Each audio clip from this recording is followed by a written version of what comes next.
तुमसे तुम तक सीरियल के अपडेट को लेकर आ चुके हैं हम आपके बीच में। तो अनु आ चुकी है वर्धन परिवार में, अनु आ चुकी है आर्यवर्धन की ज़िंदगी में। ऐसे में सवाल ये उठता है कि अब आगे स्टोरी होने क्या वाली है, क्या कुछ दिखाने वाले हम मेकर्स आपको, कैसे होगी हनीमून का ट्रैक, और हनीमून पर जाने से पहले आखिरकार क्या फैसला लेता हुआ नजर आएगा जिंदे, और क्या कुछ बताता नजर आएगा वो आर्यवर्धन को। इस पे बात कर लेते हैं इस वीडियो में। जहां हनीमून पर कोई अगर जाता है तो काफ़ी ज़्यादा खुश होकर जाता है, काफ़ी ज़्यादा एक अच्छे लम्हे को जीने के लिए जाता है, लेकिन जल्द ही आपको इस तुमसे तुम तक के नए ट्रैक में नज़र आएगा कि किस तरीके से ये लोग मजबूर होकर हनीमून की तरफ जाएंगे। क्योंकि अनु का अपने घर से वापस आना और अनु को बार बार सपने में राजनंदिनी दिखाई देना, कहीं ना कहीं जिंदे जो है वो जल्द ही आर्यवर्धन को सजेस्ट करते नजर आएंगे कि एक बात मेरी मान, अनु को इन सब चीज़ों से दूर ले जा, क्योंकि हो सकता है पिछले दिनों जो कुछ भी हुआ है कहीं ना कहीं अनु के दिमाग पे उसने ज़्यादा असर किया है। ऐसे में जिंदे की बातें सुनकर आर्यवर्धन को भी लगेगा कि हो सकता है इस बात में सच्चाई हो,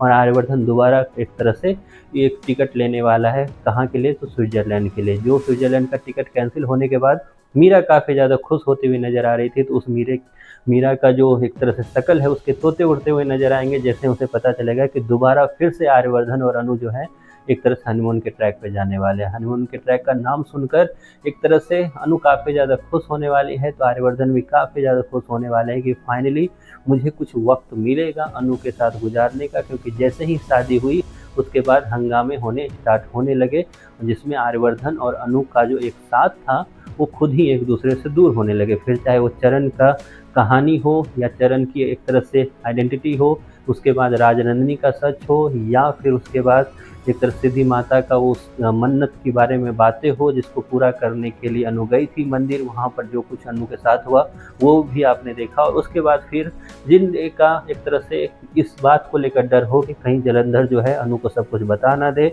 जलंधर का जेल से निकलना हो, जलंधर को एक तरह से ये दिमाग में आना हो कि क्यों ना मैं अनु को आर्यवर्धन की सारी सच्चाई बता दूं, और उसके बाद फिर अनु का वो सारा कुछ खोजबीन में लग जाना हो, जांच पड़ताल में लग जाना हो। तो इन सारी चीज़ों में कहीं ना कहीं एक बात जो छूट गई अनु से वो था आर्यवर्धन। आर्यवर्धन के साथ रहने की वो सारे वादे जो उसने किए थे कहीं ना कहीं वो सारी वो तोड़ती हुई नजर आई। लेकिन रिसेंट एपिसोड में जिस तरीके से दोनों ने एक दूसरे से वादा किया है कि आर्यवर्धन की अतीत से अब कोई लेना देना नहीं है अनु का, क्या ये वादा लंबे टाइम तक रहेगा? तो इसका जवाब है नहीं, ये वादा जल्द ही टूटने वाला है। लेकिन उससे पहले अनु की तबीयत बिगड़ेगी, अनु की तबीयत बिगड़ने के लिए एक तरह से जिम्मेदार होगा राजनंदिनी का वो सपना जो अनु को बार बार दिखाई देगा। ऐसे में राजनंदिनी के इस सपने से अनु जहाँ परेशान नजर आएगी, तो वहीं पर इस सपने को एक तरह से सपना मानकर आर्यवर्धन को ऐसा लगेगा कि ये एक तरह से मेंटल स्ट्रेस है जो धीरे धीरे खत्म हो जाएगा, और इसी को दूर करने के लिए आर्यवर्धन जो है अनु को दूर लेके जाएगा स्विट्जरलैंड। लेकिन स्विट्जरलैंड जाने के बाद क्या वहाँ सब कुछ ठीक हो जाएगा? इसका भी जवाब है नहीं। जल्द ही स्विट्जरलैंड से ये लोग वापस आने वाले हैं, और वापस आकर फिर राजनंदिनी का सच जो है आप लोगों के सामने आने वाला। आप कितने एक्साइटेड हो ये सारी स्टोरी देखने के लिए? इसके बारे में आपकी जो भी राय है कमेंट बॉक्स में ज़रूर बताएं।